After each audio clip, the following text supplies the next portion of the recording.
Hello user, this brief video should introduce you to the aircraft that Red Flight frequently flies. Well, let's not wait around, let's hop right into it.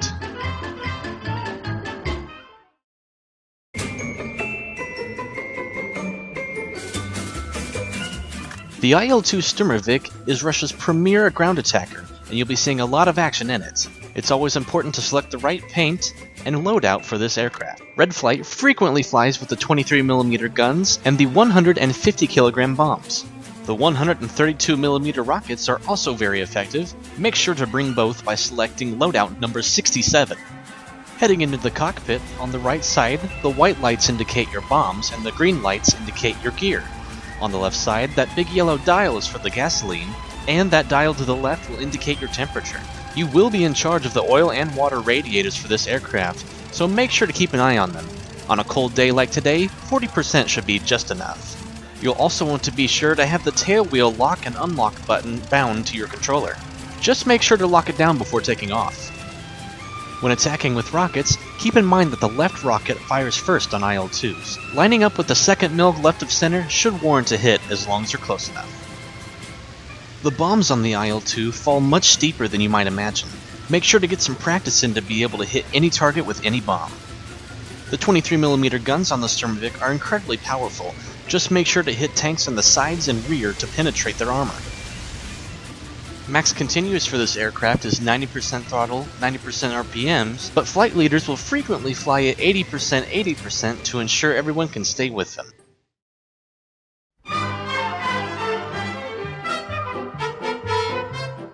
The A-20. Red Flight uses these planes to put the pound into ground pound. When selecting your loadout, make sure to select the right paint and the 16 bomb loadout for your bomber. We choose the 16 bombs over the 20 because it's more aerodynamic and increases our speed. The amount of fuel taken will probably vary with each mission, so make sure to pay attention to the flight leader to hear how much fuel you need to bring. On our right, you have your manifold pressure and RPM gauges, also your temperature gauges here with its crossed arms. And on the left, that green light is indicating where your gear is up or down. And that there is your fuel gauge. That's about all you need. You'll be in charge of the inlet and outlet cowls on this aircraft. You'll want to set the inlet cowls to 0%. Don't touch them in flight as they limit your ability to make lift. Outlet cowls are the main source of cooling in this aircraft. If you leave them at 40%, you'll be fine no matter what. If your engine says it's overheating, just ignore it. I'm serious. Typical Red Flight takeoff procedure is to set throttle to 40%, hold the brakes, make sure RPMs are at 100%, and then slam the throttle up to 100% and release the brakes. Once in flight, the manifold pressure and RPM level are usually given out to indicate the speed that the leader is traveling at. Make sure to have a button bound to open and close the bomb bay doors before taking off. You don't want to carry those heavy rocks around for no reason. Lastly, you can overpressurize the engines by switching to Gear 2 of the supercharger below its designated altitude. Doing so will give you a huge boost in power, but doing it for more than a minute will completely and utterly destroy the engine. Use it for emergencies only, and by emergencies I mean there's a 109 that you need to shoot at.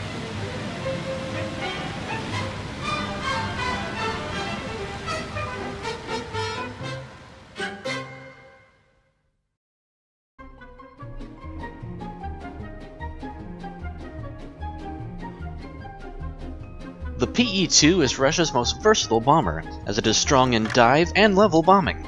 Red Flight's usual loadout in the Peshka is the 4 250kg bombs. Make sure to select those, the correct paint, and the correct amount of fuel for your flight. Your flight leader will usually indicate how much fuel to take.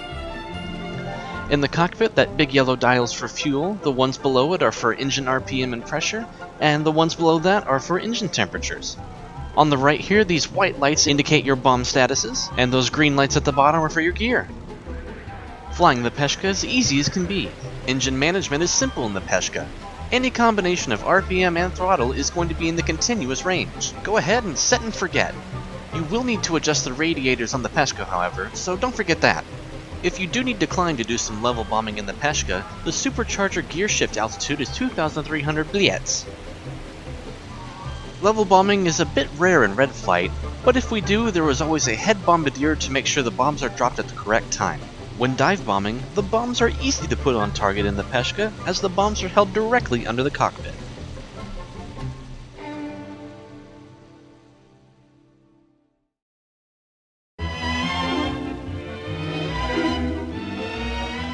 flying with Red Flight, you'll get a lot of seat time in the Yak 1 and Yak 7 fighters. When setting up your aircraft, make sure to select the correct paint and to always grab the radio compass. Usually a full load of fuel is taken, but this can change depending on what your flight leader's objectives are. The Yak 1 and the Yak 7 are covered together since their engine management is so similar. We'll be using the Yak 7 for this example. The Yaks can be a handful to drive around on the ground, so make sure you have the tailwheel lock and unlock button assigned to your controller. As always, be sure to lock up before taking off. The two most important gauges on the Yak are on the right.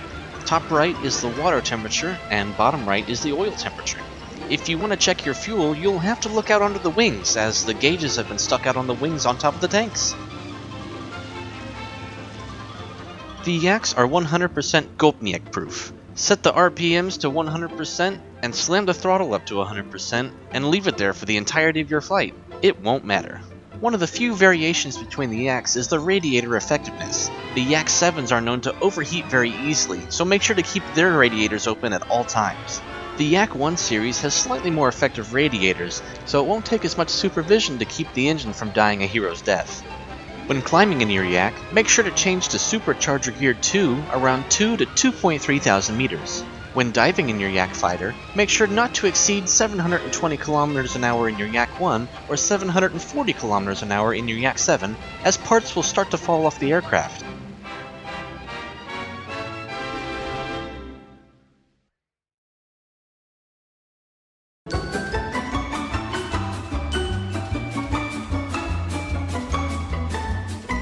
The LA-5 is loved by Red Flight for its speed and firepower. When setting up your plane, make sure to select the right paint, the correct amount of fuel, and the radio compass.